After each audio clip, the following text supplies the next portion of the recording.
Brigitte Nédélec. Oui, Madame la Présidente, Monsieur le Président de Commission et chers collègues, si j'ai bien lu le budget primitif 2019, le petit document bleu, là, si jamais je me suis trompée, vous m'expliquerez.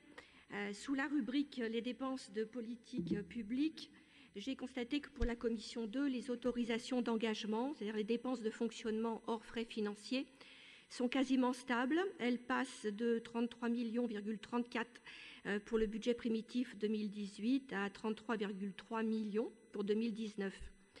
Il nous paraît regrettable qu'aucun effort sensible n'ait été fait sur cette catégorie de dépenses. Nous pensons que toutes ne sont pas indispensables et qu'il y avait des pistes d'économie. Concernant les autorisations de programme qui sont affectées aux dépenses d'investissement, toujours sur la base du petit document bleu, je les ai trouvées en hausse, passant de 95,09 millions en 2018 à 105,5 millions pour 2019, soit presque 11% d'augmentation. Nous avons beaucoup parlé dans cette Assemblée des Gilets jaunes. Je ne vais pas reprendre le débat, bien sûr. On a parlé de ce que signifiait leur mouvement, de ce que nous comprenions de leurs revendications, et nous en avons visiblement tous une vision différente. Nous pensons pour notre part que ces événements nous démontrent que la charge des dépenses publiques est devenue insupportable à une grande partie de nos concitoyens.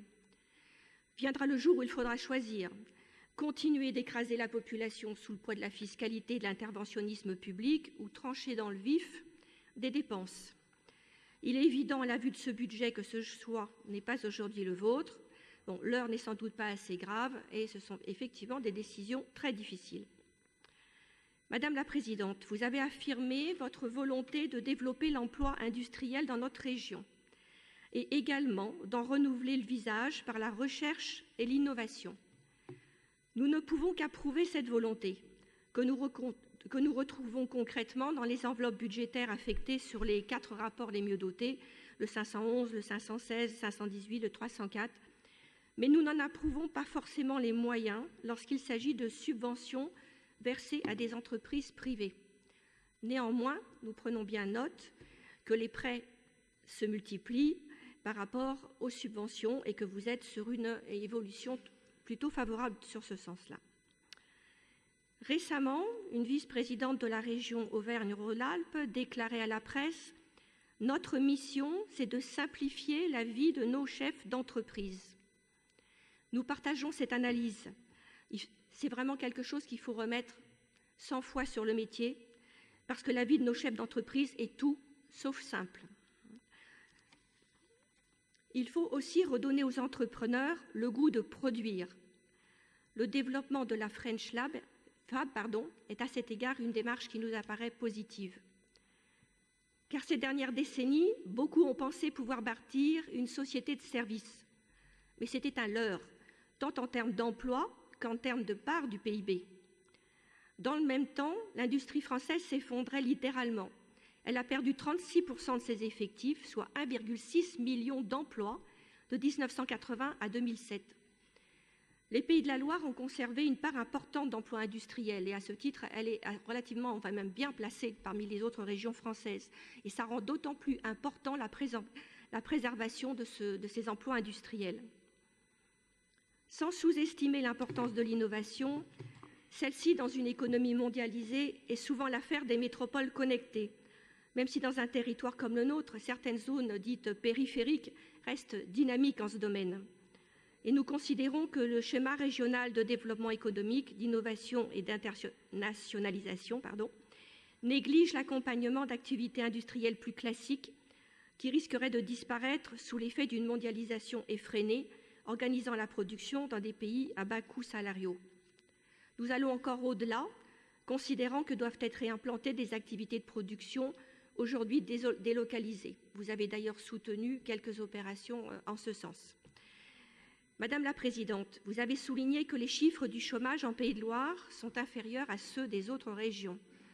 Même si ces chiffres, nous le savons, ne reflètent qu'une part de la réalité, ils ne sont pas mauvais. Je ne peux pas employer le terme « bon » pour des chiffres du chômage, parce que c'est bon.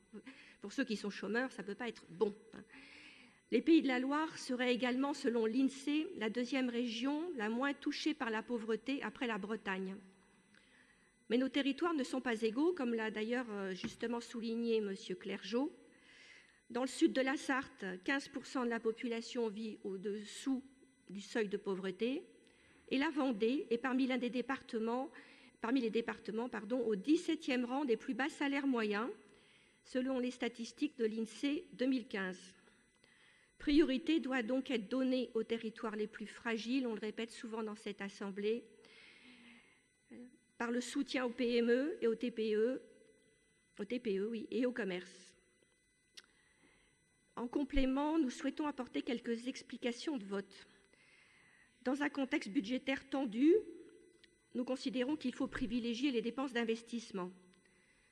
Le groupe Rassemblement national votera donc pour les dépenses d'investissement prévues dans les rapports 1400, grands équipements structurants et équipements de centres de recherche, le rapport 357, investissements immobiliers et équipements pédagogiques. Nous voterons également pour le rapport 246 concernant le port de Nantes-Saint-Nazaire, car cet équipement structurant est essentiel pour notre région. Toutefois, il est primordial que le développement du port de Nantes-Saint-Nazaire s'appuie sur la vitalité industrielle de la région. Le développement du port ne peut se concevoir comme la porte d'entrée privilégiée de produits d'importation chinois. De plus, il serait tout à fait paradoxal, à l'heure de la révolte populaire contre la taxe carbone, de se féliciter sans réserve d'un développement portuaire lié à l'arrivée de supertankers de produits d'importation.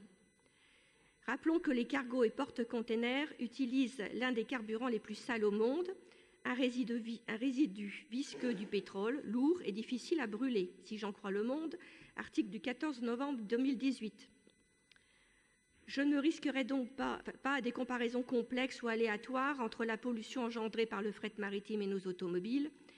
Tout au plus me risquerai-je à avancer que si pollution il y a, nous préférons qu'elle soit engendrée par nos exportations, comme celle de viande vers la Chine, qui vont se développer d'ailleurs avec le soutien de la région, que par des importations. En ce domaine, l'aide votée en novembre 2018 pour attirer l'implantation du groupe néerlandais Action, qui est un groupe en développement rapide, mais qui est un gros importateur de produits chinois vendus à bas coût, nous paraît relever d'un modèle économique inquiétant. Même si nous pouvons considérer que cette implantation constitue un succès pour la région en raison des créations d'emplois induites par cette base logistique du groupe à Angers. Et nous voyons que l'activité du groupe Action nous entraîne bien loin de l'économie circulaire que veut également favoriser la région. Nous sommes donc là dans une approche économique qui ne peut être la nôtre et qui échappe, c'est vrai, pour l'essentiel au contrôle des élus régionaux, mais qui n'échappe pas à vos amis siégeant au Parlement à Paris ou à Bruxelles. Une approche économique tout droit issue d'une absence totale de protectionnisme, de recul des compétences économiques de l'État, les régions entrant en concurrence les unes avec les autres pour attirer des entreprises, alors que sont ainsi dépensées des sommes que nous imaginerions mieux employées à la réindustrialisation du pays. La question de l'opportunité des aides financières sous forme de subventions versées aux entreprises et donc dans certains cas à des groupes et sociétés aussi importantes qu'Action ou Securitas est posée. Le groupe Action a réalisé en 2017 un chiffre d'affaires de 3,418 milliards d'euros, en croissance de 28%. En France, l'enseigne vise le cap du milliard d'euros en 2018. Même chose pour le géant suédois mondial de la sécurité privée, Securitas, avec plus de 8 milliards d'euros de chiffre d'affaires. Securitas France réalisant pour sa part sur l'année 2017 un chiffre d'affaires de plus de 546 millions. Il ne peut qu'être difficilement compréhensible pour nos concitoyens que des fonds régionaux soient attribués à des groupes réalisant de tels chiffres d'affaires, qui sont également accompagnés des bénéfices correspondants.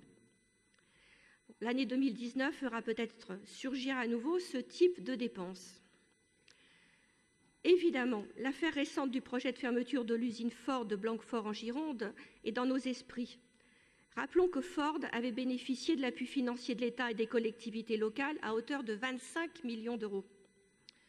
Donc, quelles sont les garanties apportées à la région par ces grands groupes dont elle finance partiellement l'implantation. Pour ces motifs, nous nous abstiendrons sur le rapport 511, soutien à l'investissement, à la croissance et à l'emploi, qui est le rapport qui bénéficie des plus fortes dotations d'autorisation de programme, avec une dotation de plus de 31 millions. Dans un tout autre domaine, nous voterons pour le rapport 1405, rayonnement de la science et de la coordination scientifique. Alors que la France s'est positionnée au 26e rang sur 70 dans le dernier classement PISA, publié en décembre 2016, et dont le domaine majeur portait sur les sciences, l'enjeu du soutien à la diffusion de la culture scientifique, technique et industrielle n'est pas des moindres, et nous paraît venir utilement en soutien d'une meilleure orientation et en soutien également au développement régional dans les domaines scientifiques et techniques. Les jeunes sont trop nombreux, à notre sens, à s'orienter vers des études générales ou universitaires qui n'offrent pas de débouchés satisfaisants. Je dois faire part tout de même d'une petite inquiétude suite à la présentation qui vient de nous être faite de la stratégie régionale en matière de CSTI, parce que j'ai entendu citer et j'ai vu sur les documents présentés à plusieurs reprises les mots sciences et technique et beaucoup moins le mot industriel.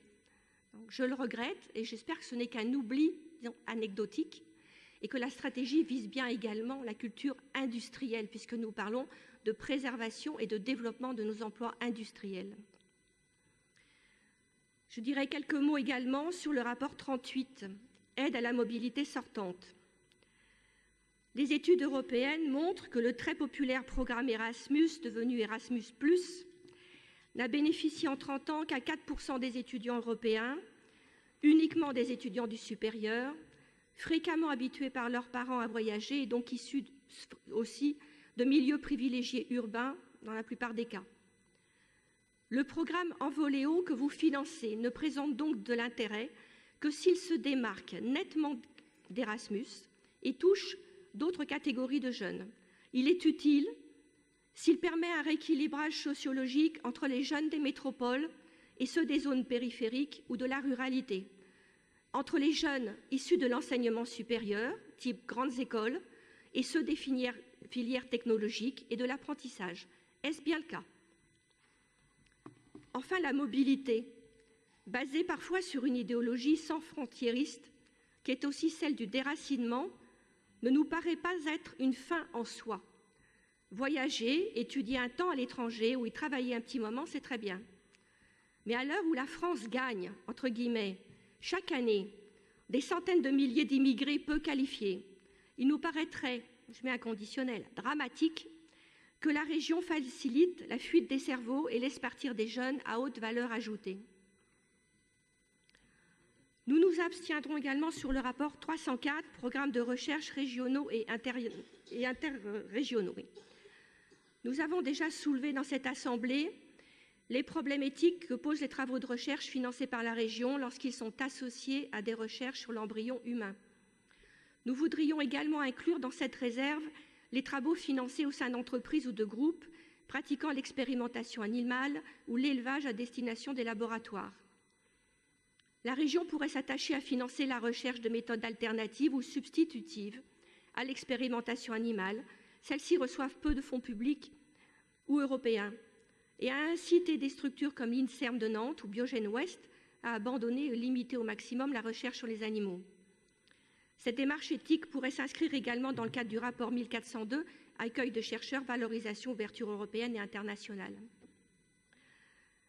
Nos concitoyens, j'en suis certaine, se réjouiraient également de ne plus financer dans ce même rapport 304, programmes de recherche régionaux et interrégionaux, les fantaisies communautaristes LGBTI et suivants, et immigrationnistes de l'Université de Nantes et de ses satellites.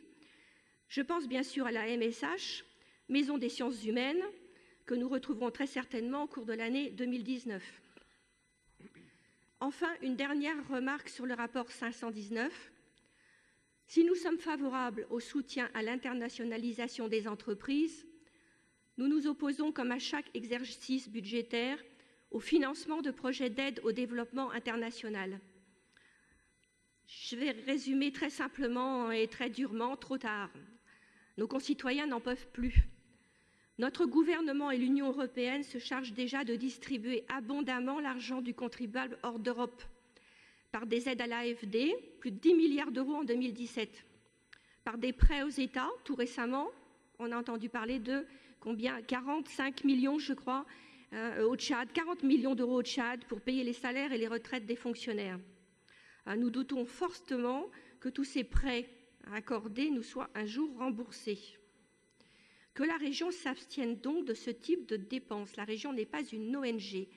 Je sais, pour l'avoir pratiqué au niveau municipal, qu'on nous présente des dossiers qui sont très intéressants, passionnants, voire même touchants dans de très nombreux cas.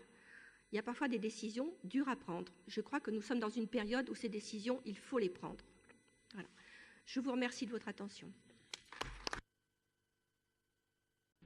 Merci. Je laisse la parole à Christine Guerriot. Oui, merci Madame la Présidente. Je voulais vous répondre, Madame Quatrepoux. D'abord, quand même, sur le dispositif des envoyés spéciaux qui sont basés sur les 3 zones grandes export et installés officiellement depuis le second trimestre 2017.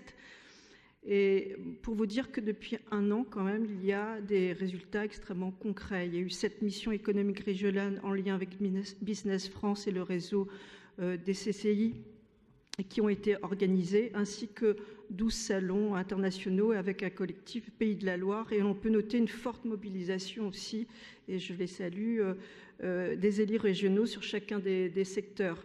Ce dispositif des envoyés spéciaux et le programme 2018 a amplifié les missions collectives dans l'ensemble des filières économiques du territoire et commence à porter ses fruits sur la détection d'opportunités d'affaires pour nos entreprises. C'est le cas par exemple pour la viande bovine en Chine. Lydie Bernard pourrait l'évoquer.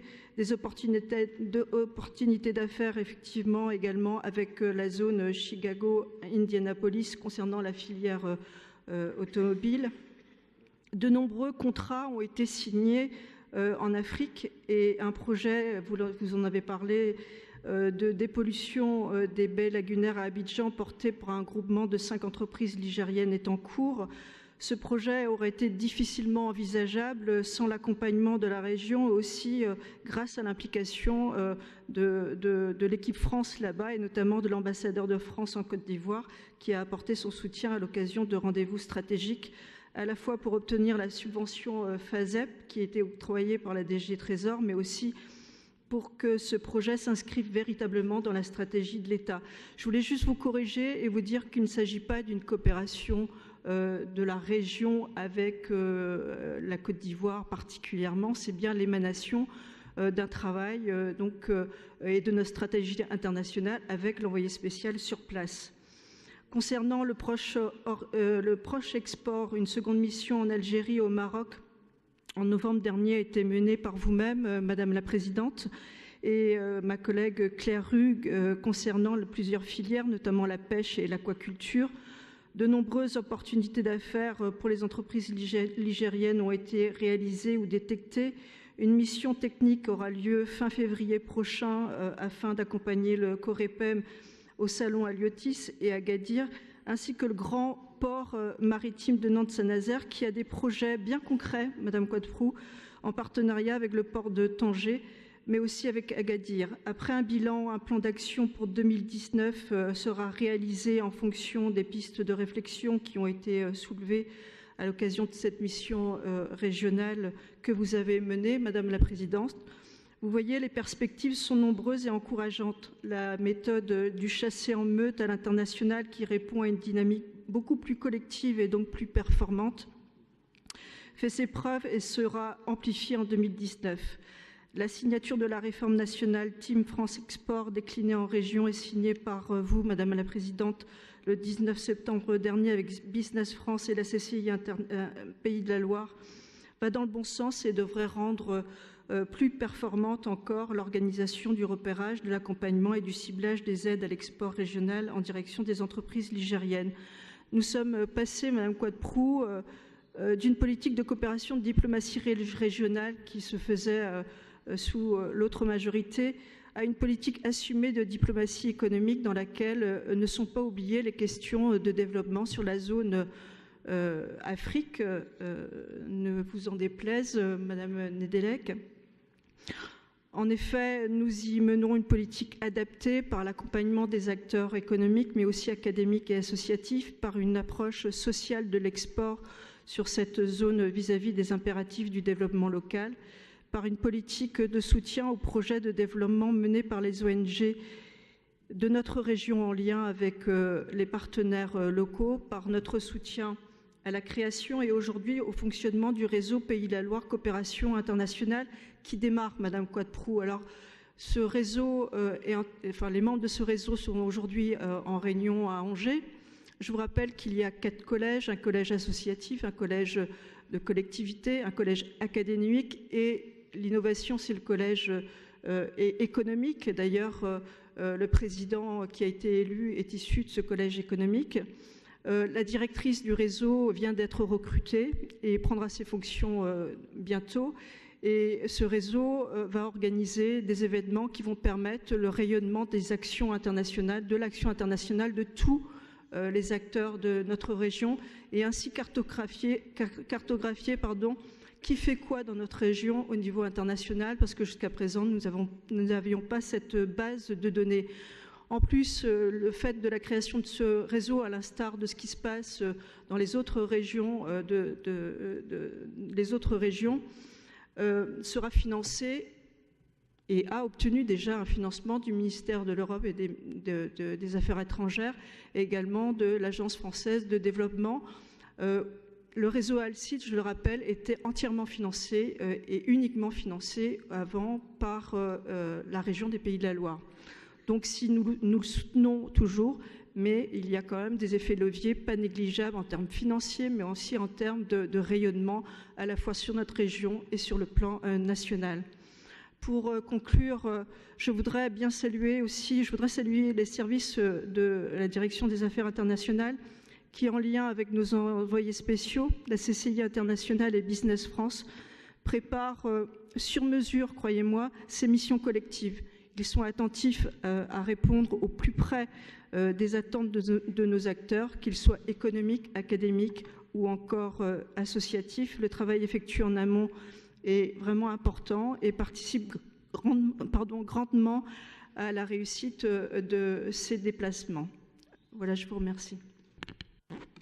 Merci, Monsieur le Président. Je vous laisse prendre la parole afin de répondre aux différentes interventions avant de passer au vote des rapports. Bien, peut-être déjà pour répondre factuellement à Madame Nedelec, si on verse des subventions aux entreprises privées, c'est des subventions qui sont versées d'abord pour de faibles montants. Quand les montants sont plus importants, on passe en prêt. Et c'est aussi quand les dossiers ou les demandes d'aide et d'accompagnement des entreprises correspondent à des périodes difficiles, risquées de la vie des entreprises pour lancer un projet au moment de la création, au moment de la reprise d'entreprise. Et c'est aussi le rôle d'une collectivité territoriale de faire en sorte qu'on accompagne les porteurs de projets dans ces périodes-là. Vous parlez de simplifier la vie des chefs d'entreprise, on est tout à fait d'accord. C'est pour ça aussi qu'on a revu un certain nombre de dispositifs. Par exemple, on a remis en un seul fonds tous les Pays de la Loire Conseil. On a effectivement, j'y reviendrai tout à l'heure, mis en proximité des chefs d'entreprise et des élus locaux des développeurs économiques qui sont des interlocuteurs uniques pour les chefs d'entreprise. C'est le portail entreprise en Pays de la Loire. Tout ça participe à simplifier les accès des entreprises à la région et donc au dispositif d'accompagnement. Mais on peut encore faire plus, on a encore des marges de manœuvre et on le fera parce que c'est un travail qu'il faut constamment continuer. Vous nous avez parlé aussi de la French Fab en disant que c'était un mouvement positif. Évidemment, nous aussi, on pense que cette labellisation est un bon départ. Ça serait bien que le gouvernement l'État mette un peu aussi d'argent derrière ces labellisations, parce qu'aujourd'hui, c'est quand même de la part de l'État une coquille vide, mais nous l'avons repris au vol en région. Et moi, je félicite tous les chefs d'entreprise de la région qui se sont emparés de ce label French Fab, à commencer par la Mayenne. Et les 5 départements maintenant ont un correspondant French Fab. C'est une chose très positive parce qu'effectivement, il ne peut pas y avoir de tissu économique dynamique s'il n'y a pas un fort tissu industriel. La région des Pays de la Loire est une région industrielle. la deuxième en nombre d'emplois par rapport au nombre d'emplois total, la deuxième région de France. Donc il nous faut garder cet avantage compétitif. C'est donc aussi tout l'objet d'un certain nombre de politiques que l'on mène, en particulier l'AMI Industrie du futur, mais pas que. Je pourrais en citer beaucoup d'autres. Quant vous dites que sur le schéma régional de développement économique, on néglige les accompagnements industriels plus classiques, bien non. Regardez les cartes qui ont été présentées. L'AMI du futur, c'est sur l'ensemble du territoire des Pays de la Loire. L'investissement numérique, c'est sur l'ensemble des Pays de la Loire. Le Pays de la Loire, commerce artisanal, etc., etc. Et on peut vous multiplier les cartes si ça vous intéresse. Et quant à la réimplantation de production qui sont parties à l'étranger, particulièrement en Chine, eh bien, quand ça arrive aussi, on les aide. C'est par exemple le Colart au Mans où on a pu intervenir pour aider à ce rapatriement de production. Et puis, sur les territoires fragiles, bien sûr qu'il faut aider les territoires fragiles. C'est pour ça aussi qu'on a mis notamment en place des contrats territoriaux. Et notre ami Maurice Perrion a pu nous en parler ce matin. C'est aussi pour ça que l'on aide effectivement des communes plus petites dans leurs projets d'investissement. Et du point de vue économique, je ne suis pas persuadé non plus que des politiques, de discrimination positive soient très efficaces quand on voit le succès, et je dis le succès entre guillemets de façon un peu ironique, des politiques successives, des politiques de la ville ou des quartiers. Alors vous nous interrogez sur la CESTI, évidemment, c'est la culture scientifique, technique et industrielle, évidemment. Enfin, il n'y a pas de sujet là-dessus puisque c'est dans l'acronyme même. Vous nous interrogez aussi sur les problèmes de mobilité sortante. Et c'était sur les bourses en vélo, plusieurs orateurs qui ont pris la parole à ce sujet. Je voudrais vous dire que, d'abord, contrairement à vous, je pense que non seulement c'est utile, mais c'est indispensable que les jeunes aujourd'hui qui font des études supérieures notamment, mais pas que des études supérieures, aillent faire des stages, des séjours à l'étranger. C'est évidemment comme ça. Toutes les grandes écoles, toutes les universités proposent des séjours. Moi, je pense par exemple à l'ESEP, à Saint-Barthélemy d'Anjou. Pour être diplômé, il faut avoir fait 3 fois 6 mois de stage à l'étranger. Et puis, c'est comme ça dans toutes les grandes écoles, les universités qui ont maintenant de nombreux accords de partenariat avec des universités ou de grandes écoles à l'étranger, parce que la formation à l'international, ça fait partie maintenant de l'ADN de formation d'un jeune. Et ce n'est pas la fuite de cerveau, c'est au contraire de former des jeunes le mieux possible, notamment aussi aux langues étrangères. On en a bien besoin si on veut multiplier nos chiffres à l'export. Et puis, sur certains sujets de recherche, je vous laisserai la responsabilité de vos propos, qu'évidemment, je ne partage absolument pas. Vous nous avez interrogé aussi sur Action et Securitas. Moi, je suis désolé, mais quand même, il y a un moment où il faut se poser des questions. Est-ce que vous êtes capable d'aller expliquer à des Ligériens qui recherchent un emploi, qui sont chômeurs aujourd'hui, qui pour certains étaient sans doute sur des ronds-points récemment, vous êtes capable de leur dire dans les yeux, vraiment dans les yeux, que vous voulez vous passer de la création de 700 emplois avec Action et de 400 emplois avec Veritas? Et je peux ajouter Coriolis à Angers avec 300 emplois. Vous êtes capable de dire ça des Angevins? Ou alors que le taux de chômage à Angers est encore de 9%? Vous êtes capable de leur dire dans le blanc des yeux, on peut se passer de ces emplois-là, nous on n'aidera pas à ce qu'ils s'implantent dans le Maine-et-Loire sur l'agglomération angevine, on préfère qu'ils s'implantent à Rennes, on préfère qu'ils s'implantent à Tours, on préfère qu'ils s'implantent à Bordeaux. Enfin, moi je veux bien tout, mais à un moment quand même, il faut aussi être réaliste.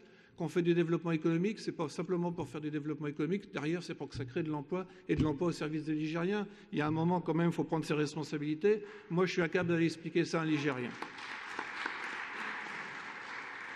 Et puis, quand même, rappelez les chiffres. Vous dites, oui, mais telle entreprise a été aidée, 25 millions d'euros.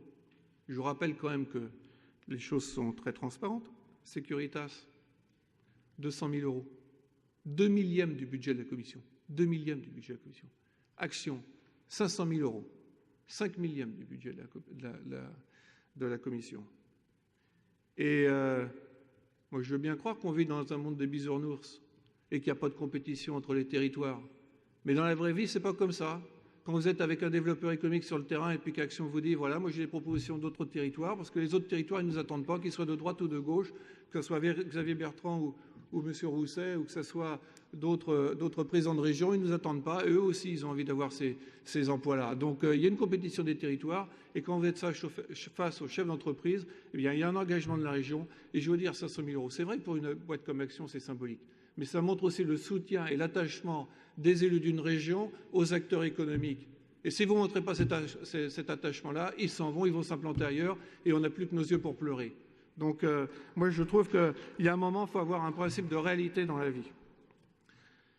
Donc je voudrais aussi revenir sur les propos de Mme Coapro. Donc je me suis mal exprimé, je suis désolé madame. Il n'y a aucun rapport entre les dépollutions des lagunes à Abidjan et le Brexit. Simplement je me suis exprimé sans doute trop vite et c'était sur le même slide. Il y a une problématique et il y a des entreprises nigériennes, notamment nantaises, qui ont gagné un marché sur cette dépollution, tout au moins d'abord sur l'ingénierie de la dépollution. Après, il y aura une partie travaux, mais sur l'ingénierie de dépollution, avec une entreprise connue sur Nantes et un groupement d'entreprises. Et puis, par ailleurs, ce que je voulais dire, c'est que, en ce qui concerne l'international, il faut qu'on soit vigilant avec d'autres commissions, notamment avec la commission présidée par Lily Bernard, sur les problématiques de Brexit, parce que ça va impacter directement les pans de l'agriculture et de l'agroalimentaire, et surtout l'activité pêche sur notre région, et puis ça va impacter aussi certainement d'autres entreprises. Donc là-dessus, il faut qu'on reste vigilant et qu'on y travaille. Sur une précision, sur Mobile aux USA, la ligne, pourquoi moi je suis allé à Chicago en mission à ce propos-là, puis après on a fait Chicago Mobile, parce qu'effectivement Mobile Chicago, c'est pas l'un à côté de l'autre. Pourquoi on est allé en mission? Parce que c'était à l'ouverture de la ligne maritime entre Montoire et Mobile pour transporter des éléments d'Airbus importants. Comme Airbus construit à Mobile des avions, assemble à Mobile des avions, ils vont sans doute augmenter la cadence et augmenter la cadence de ces transports maritimes. La question qui se pose, c'est que ces bateaux reviennent à vide pour le moment, ou presque à vide. Donc, ce que l'on souhaite, et c'est notre rôle aussi de collectivité territoriale, c'est de soutenir le port pour, auprès des autorités, des acteurs économiques américains et de l'Alabama, de les aider à trouver, d'aider le port à trouver de nouveaux donneurs d'ordre pour que les bateaux reviennent chargés et ne reviennent pas à vide. Donc, c'était l'objet de cette mission aux États-Unis au mois de juin dernier. Sur le RRMA, qui s'appelle maintenant Pays de la Loire Coopération, Christine Garriot a été très complète et vous a donné toutes les informations. Sur la recherche de sens, la RSE, le SS, la quête de sens, je partage évidemment votre avis. C'est aussi, dans le cadre du plan de bataille Plan emploi, une façon aussi pour nos chefs d'entreprise de pouvoir recruter des talents en offrant du sens à nos jeunes. Mais quand vous dites que la RSE devrait se verdir, je suis désolé, mais la RSE, c'est vert par essence, pardon. C'est dans l'ADN même de la RSE, c'est la responsabilité sociale ou sociétale des entreprises, qui doit évidemment comporter un plan développement durable majeur au sein de ce projet RSE. Donc la RSE, c'est évidemment vert, pour reprendre la couleur dont vous parliez tout à l'heure, mais ça fait partie vraiment de l'ADN, je crois qu'on est d'accord là-dessus. Sur la coopération avec la Palestine, on y reviendra, et puisqu'il y a un vœu, et puis sur les projets de recherche et développement sur la transition énergétique, vous avez bien noté qu'on n'a pas attendu que vous vouliez remettre de l'argent sur ces lignes, puisqu'on a des projets de recherche qu'on finance à hauteur déjà de 2 300 000 € dans le cadre du programme ERANET, et puis dans le cadre de la commission enseignement, enfin la partie enseignement supérieur de la commission, on a un programme de recherche et l'appel d'offres. L'appel à projet a été ouvert récemment, appel à projet avec l'ADEME, on a mis une somme dessus, on la complétera si nécessaire, et en fonction de la qualité de ce travail avec l'ADEME, on pourra renouveler ce style d'appel à projet pour pouvoir permettre à des chercheurs de mener à bien leurs travaux sur ces problèmes de transition énergétique. Mais la transition énergétique, ça ne se réduit pas simplement aux EMR, c'est une politique tout à fait transversale. Alors, Monsieur Clergeau, j'ai bien entendu toutes vos remarques. J'ai comme d'habitude vu que c'était tout en nuances. Moi, je voudrais vous dire quand même que ce que j'ai simplement voulu exprimer, peut-être me suis-je mal exprimé au début de mon propos, simplement que les CP que l'on inscrit se rapprochent très précisément de ce que l'on prévoit de faire. Et on est, cette année, vous verrez, avec les projections que l'on a, qu'on sera à peu près à 95%, qui est quand même un chiffre d'exécution qui est de bonne qualité pour avoir siégé dans d'autres collectivités. Je pense que d'avoir 95% d'exécution est une bonne chose. Donc ce que l'on souhaite, nous, c'est faire en sorte que ce que l'on propose soit fait. Voilà. Donc d'avoir un budget qui soit vraiment, qui corresponde vraiment à la réalité de notre action politique. Moi, je vous rappelle quand même qu'en 2013, enfin, on va pas revenir là-dessus et je ne vais pas être désobligeant, mais en 2013, vous avez affiché 165 millions d'euros d'AP, vous avez voté 123 millions d'euros et vous avez exécuté 82 millions d'euros.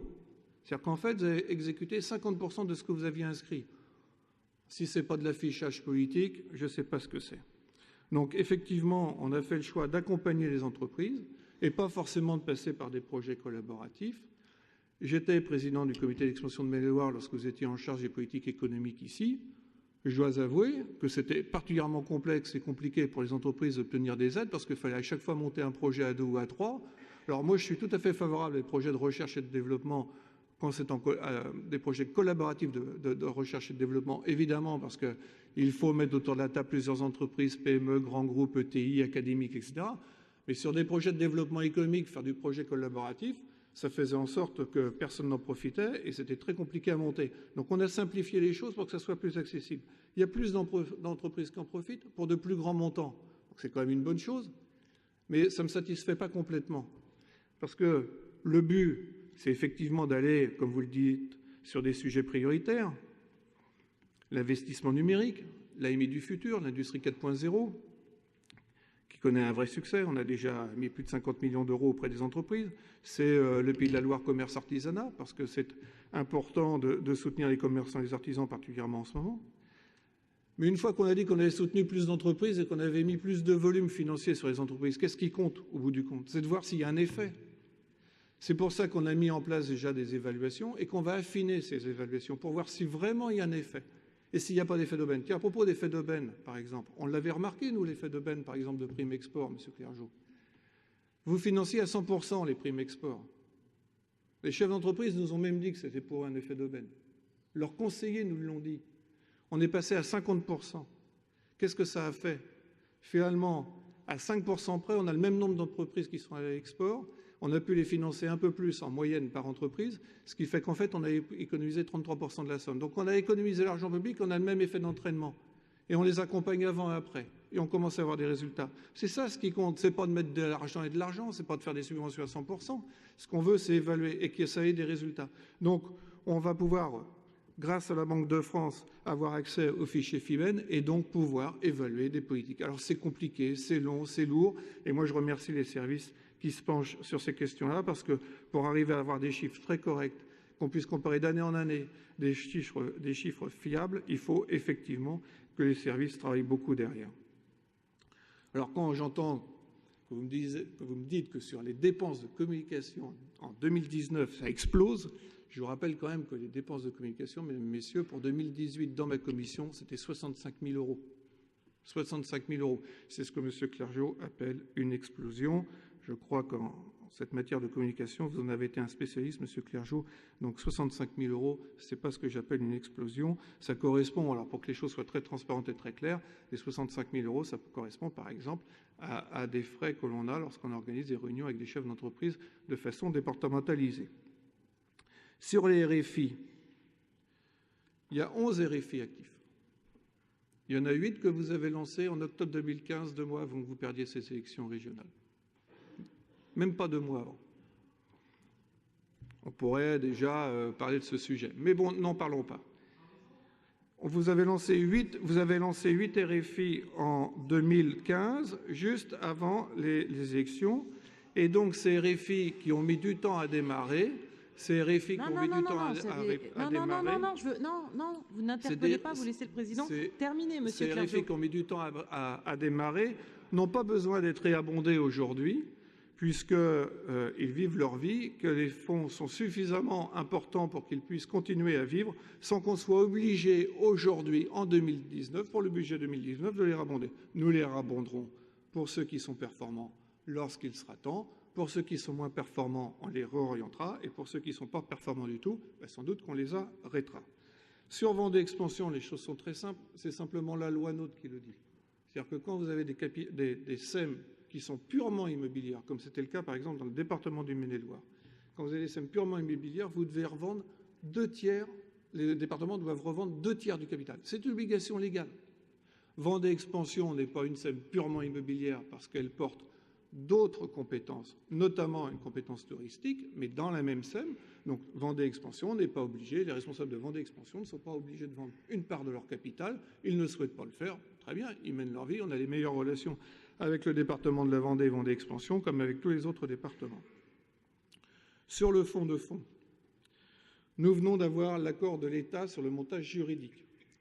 Quand vous dites on est la seule région de France à le faire, non. Il existe un fonds de fonds en Occitanie, un fonds de fonds en Aquitaine.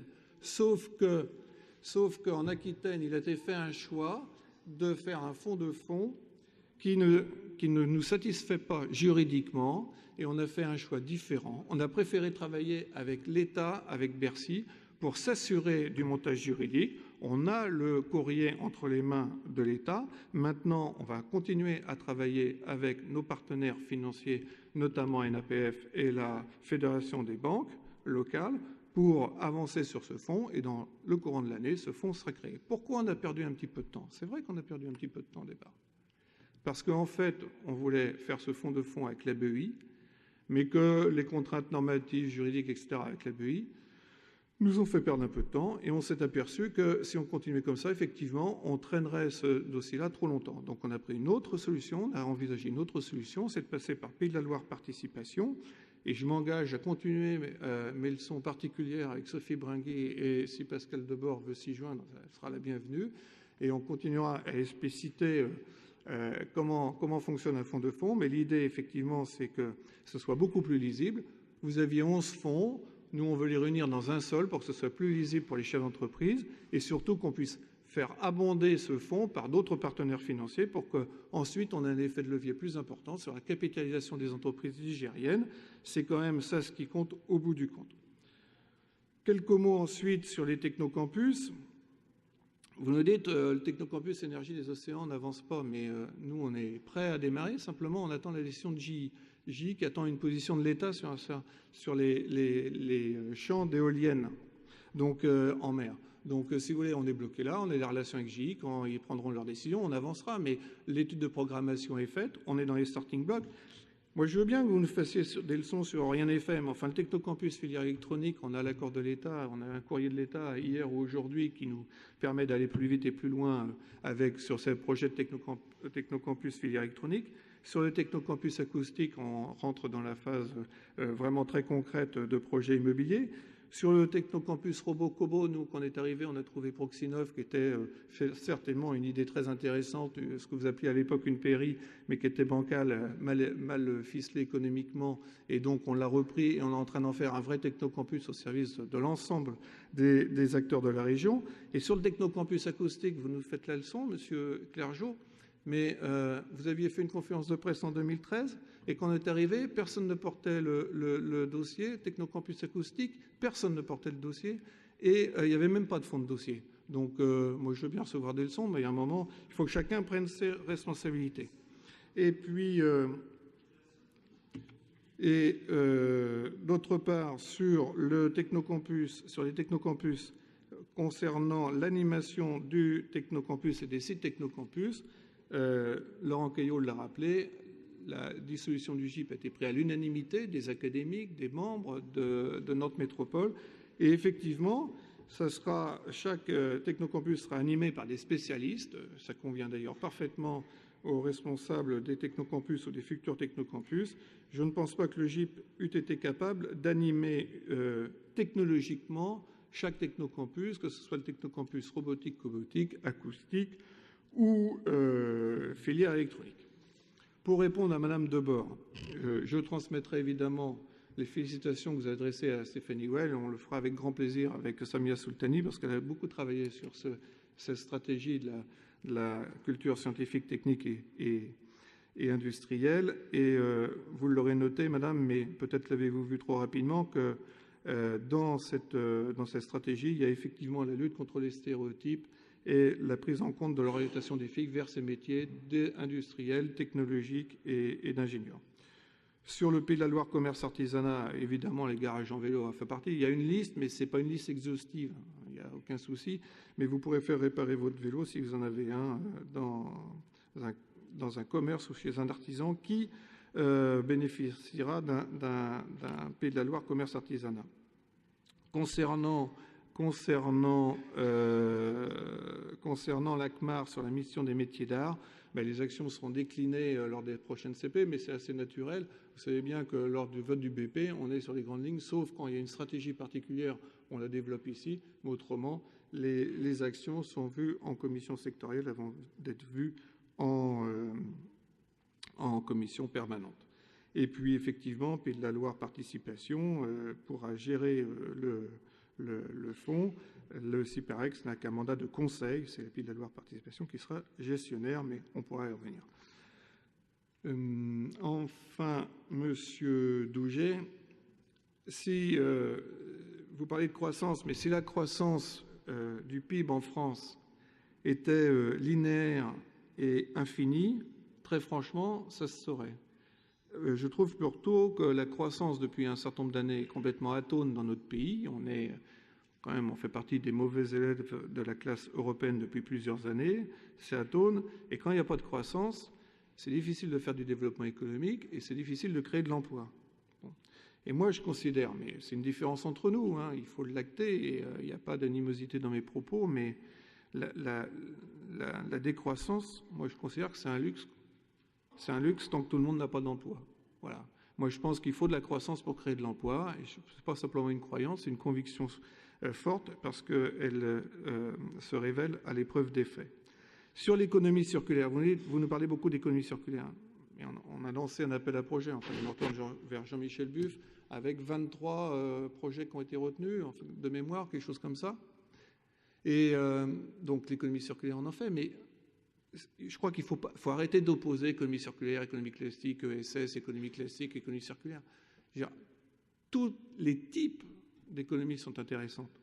Et il ne faut pas opposer. C'est comme, moi j'ai souvent entendu dire, Lady Bernard, on n'oppose pas l'agriculture traditionnelle à l'agriculture biologique. Il faut les deux. Il y a des agricultures, il y a des économies avec des formes d'économies différentes. Il ne faut pas les opposer. Au contraire, elles sont au service de tous et chacun s'y retrouve en fonction de ses convictions ou des services qu'elle peut rendre. Effectivement, l'ESS rend des services publics que ne pourra pas apporter parfois l'économie traditionnelle dans certains territoires.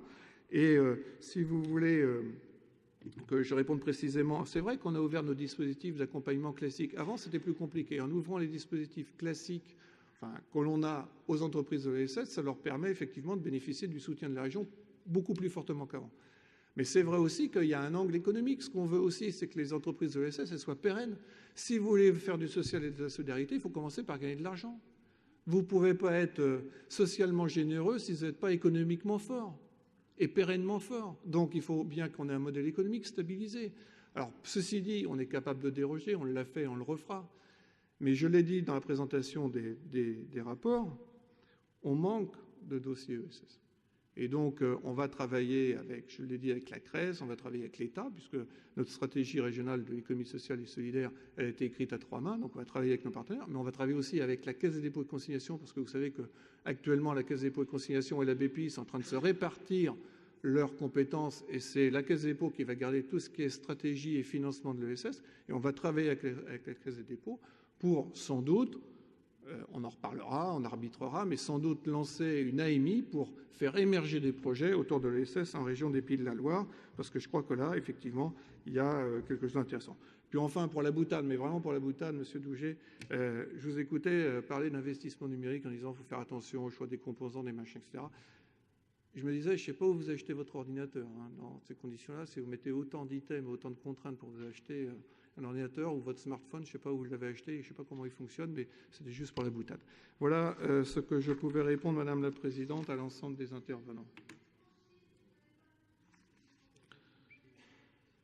Je crois que j'ai été assez exhaustif. Je n'ai peut-être pas répondu sur les gens. On n'a pas enlevé les franchises parce qu'il y a effectivement des dossiers qui peuvent être soumis par des franchiseurs. Et les franchiseurs aussi, c'est quand même d'abord un commerçant ou un artisan qui gagne sa vie avec son outil de travail. Et s'il peut le moderniser et être plus performant, on ne va pas s'en plaindre.